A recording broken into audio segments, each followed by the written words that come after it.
Mark 15 verse 25 describes Jesus as being crucified on the third hour, and John 19 verses 14 to 16 describes Jesus as being crucified after the sixth hour. All right, so when you're talking to somebody, a lot of times you're going to get someone who says, oh my goodness, I don't believe, one of the reasons I don't believe in the Bible is because there are so many contradictions. Hey y'all, it's me, Cindy Fessler, your fellow Christian warrior, here to help you know more so you can share more and grow more of God's kingdom. So if you haven't done so already, you know what to do. Make sure to smack that bell and subscribe button.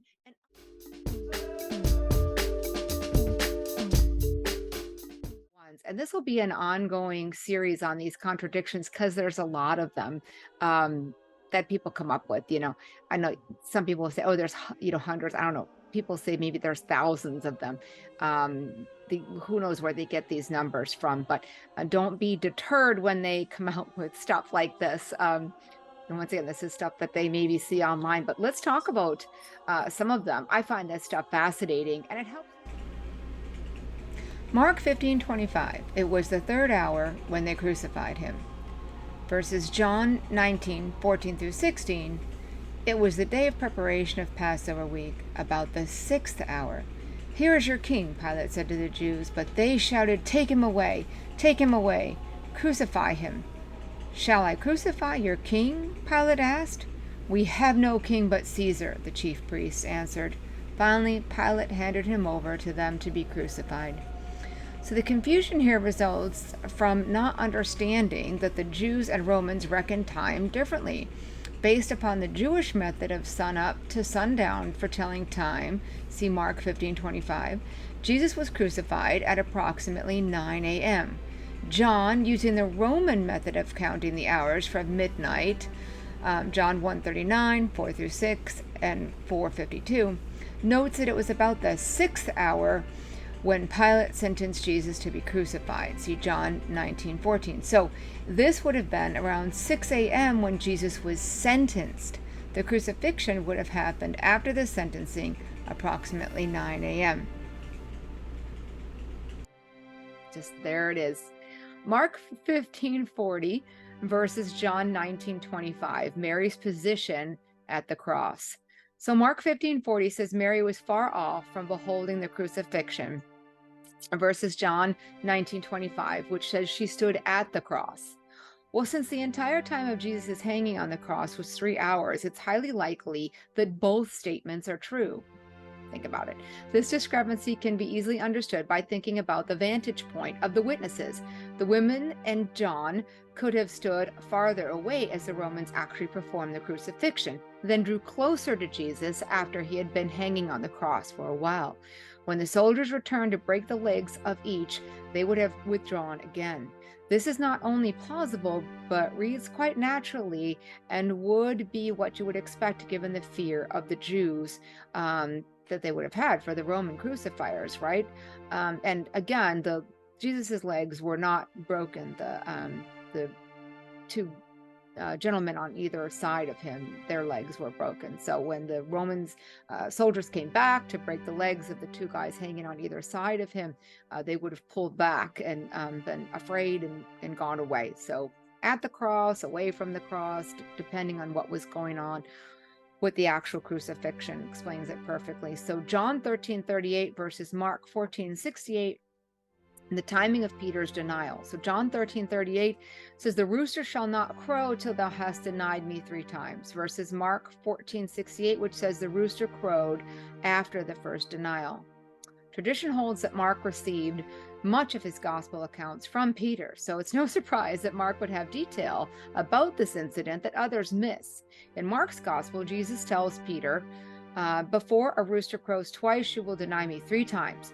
Peter's first denial came before the first crow, and his third denial came after the second.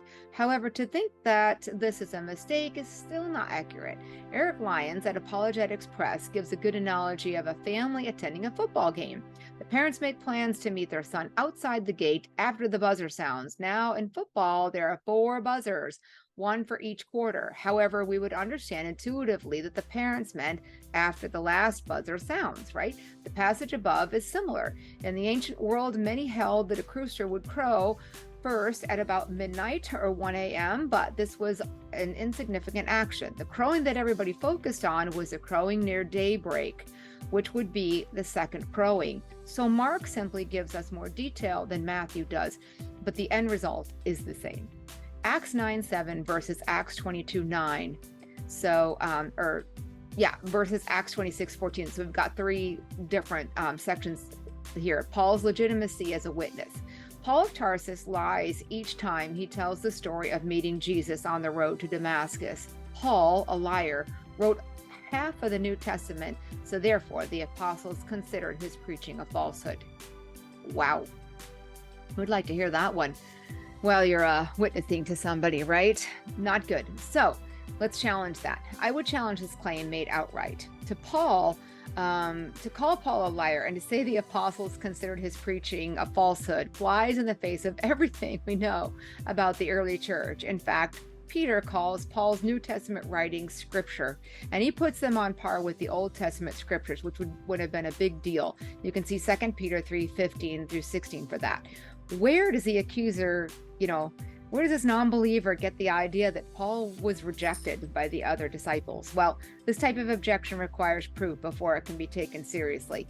Since Paul's letters are the earliest manuscripts we have of New Testament documents, and since we know that the early church copies and circulated them among the other scriptures, and since we have the writings of the early church fathers quoting from Paul as an authoritative person, there is no such evidence that the apostles or the early church felt his teachings were false. So I have said that context is a very good way of determining the meaning of the passages written. I believe the last statement made by this person who put forth these so-called contradictions is telling. He seems to have an axe to grind against the Bible, and he simply asserts certain passages to be contradictory without even fair reading of the passages in question. He offers no historical context for any of them, and he ends his list with a vitriolic assertion against Paul. So that tells me much. It seems that this is a very kind of childish way to treat any text and is inherently kind of unfair.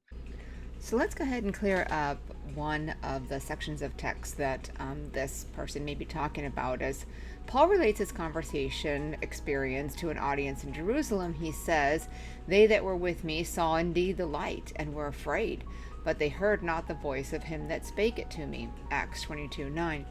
However, in Luke, in relating the same event, he says, "The men which journeyed with him stood speechless, hearing a voice, but seeing no man." That's Acts 9:7. So which is it? Paul says he heard not the voice, and Luke says that they were hearing a voice. So first of all, the word voice in these verses is the Greek word phone, just like our phone, right? Which means a sound, a tone, a speech, a voice, or a natural sound. With such a wide-ranging definition, the context must determine the most accurate meaning of the word. Most commonly, phone is applied to a voice from God, a human, or an angel. However, phone can also refer to sounds in general. It is translated sound in John 3:8, where he says, "The wind blows wherever it pleases, you hear its sound." And also, Paul uses the word to refer to the sound of a trumpet in 1 Corinthians 14:8.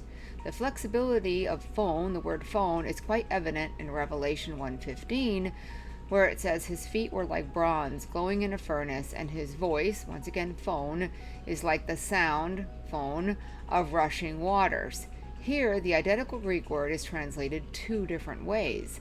So these examples illustrate how confusion can arise in the comparison of Acts 9 with Acts 22. Paul heard a voice as Jesus communicated directly with him. The men with Paul heard the voice speaking to Paul, but to them it was just unintelligible sound. Did they hear the voice? Yes, in the sense that they heard something. But since they could not understand what the voice said, it was nothing more than a sound. In other words, they couldn't really hear Jesus.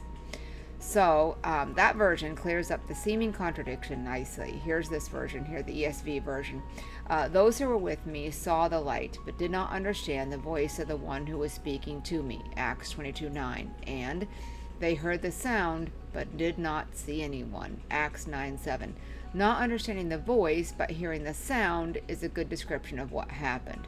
The difficulty is one of several minute problems that occur during the translation process. Praise the Lord, such difficulties are easily resolved and do not affect any major doctrine of our faith. Hey guys, thanks so much for watching this video. I am so excited that you stuck to it to the end, and I appreciate that. And please do smack that subscribe button. Check out the next video.